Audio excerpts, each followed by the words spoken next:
All right, here we are on the Evolution's oil pump. First thing we're gonna do, I'm gonna move this pipe plug. So the spring and our little friend Mr. Bypass can come on out. Come on. Come on, baby. All right, I'll go poke that baby out and then I'll show you. There we go. See, that's a little bypass chingaderas on our spring. We can go ahead and get ready to put new ones in there, which is right here. And that's sealed with this pipe plug. So we have a new bypass piston. Bloop. Our new boing boing. There we go.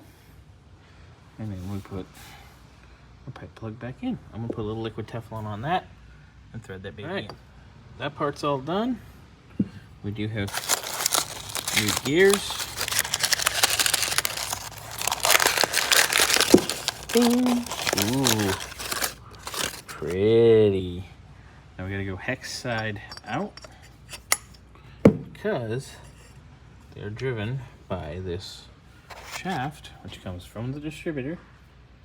That's a hex, and that's what drives it. So it's cam driven off the bottom of the distributor gear. So, one pretty. Two pretty.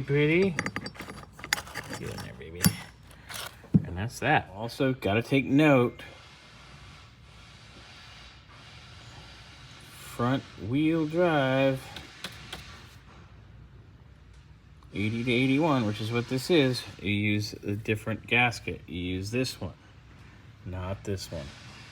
Remember, boys and girls, do it right. All right, so snaking the pump drive in and getting it to engage the distributor, which isn't really a huge deal for us right now because that distributor is going to come out anyway because it is fakaked. But we still need to get it up there and engaged and have it engage in the drive here on the pump as well. As you can see, I have all the bolts in. I think I just need to tighten down this one back here, and then that is done. Then the idler arm can come back. Ooh, we get to put the brand new one in. Also, these steering hoses, Nick's just gonna pull them out when he puts the box back. But that's off topic. We'll get to that in a little bit.